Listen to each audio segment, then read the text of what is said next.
আসসালামু আলাইকুম। আজকে আমরা শিখব এ সেটের উপাদান দেওয়া আছে হচ্ছে a, b সেটের উপাদান দেওয়া আছে a, b, c এবং বলা আছে c সমান, এটা বড় হাতের c, ঠিক আছে, c সমান বলা আছে a ইউনিয়ন b হলে দেখাও যে পাওয়ার অফ c এর উপাদান সংখ্যা two to the power n। ঠিক আছে, দেখাও যে পাওয়ার অফ c এর উপাদান সংখ্যা two to the power n, যেখানে n হলো c এর উপাদান সংখ্যা। তো এখন এই অঙ্কটা তোমরা 3টা থেকে 4টা স্টার দিয়ে রাখো।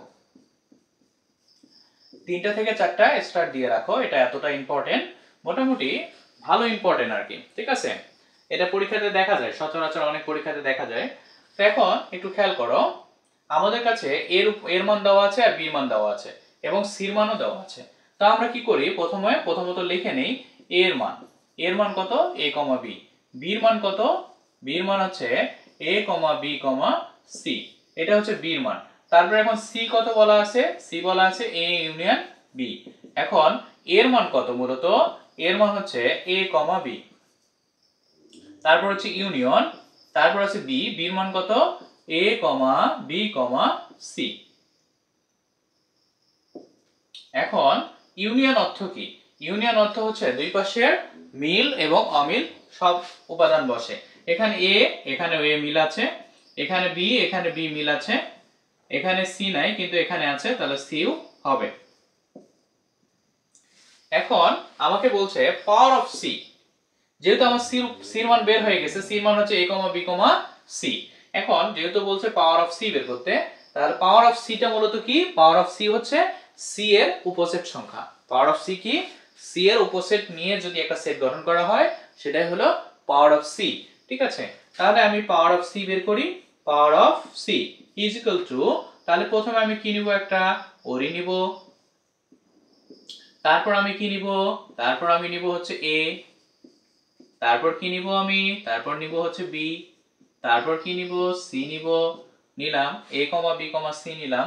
তারপরে একটা করে আর নেওয়া যাবে না, নিলে এগুলোর সাথে মিলে যাবে, এবার দুটো করে নিব, তাহলে a, b নিলাম, তারপর এর সাথে c নিলাম, তারপর আমি হচ্ছে b এর সাথে নিলাম c, তারপর নিলাম হচ্ছে a, b, c, a, b, c। অর্থাৎ একটা, দুটা, তিনটা, চারটা, পাঁচটা, ছয়টা, সাতটা, আটটা, আমার কিন্তু 8টা সেট হয়ে গেছে। তাহলে 8টা সেট হয়ে গেছে। ঠিক আছে, তাহলে আমাদের কয়টা সেট হয়ে গেছে, 8টা সেট হয়ে গেছে।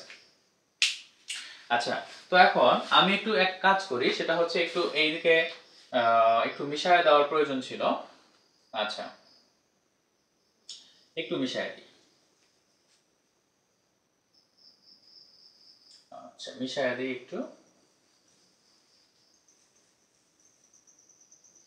আচ্ছা, তো এখানে পাওয়ার অফ c এর উপাদান সংখ্যা কত, মূলত পাওয়ার অফ c এর উপাদান সংখ্যা হচ্ছে 1, 2, 3, 4, 5, 6, 7, 8টা, তাহলে 8টি বা 2 টু টু দি পাওয়ার কত, 3।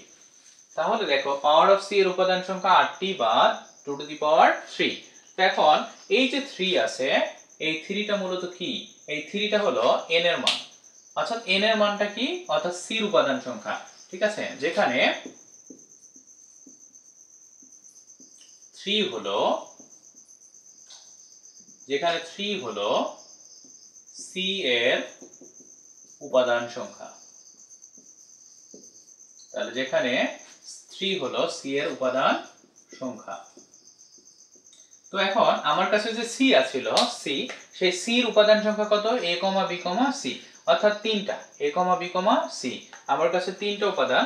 ঠিক আছে, সেই জন্য আমি বলতে পারলাম যে যেখানে 3 হলো c এর উপাদান সংখ্যা, তাহলে আমরা কি বলতে পারি, তাহলে আমরা অবশ্যই বলতে পারি যে পাওয়ার অফ c এর উপাদান সংখ্যা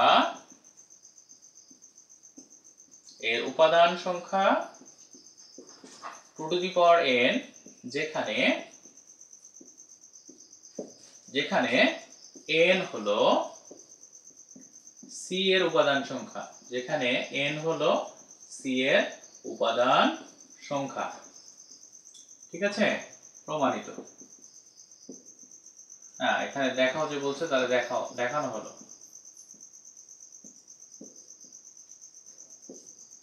ঠিক আছে, এটাই পর্যন্তই। আর এই অঙ্কটা খুবই গুরুত্বপূর্ণ এসএসসি পরীক্ষার জন্য। যারা এসএসসি পরীক্ষা দিয়ে আছো তারা অবশ্যই এই ম্যাথটা বেশি বেশি করবা আর কি, ঠিক আছে? তুলে নাও।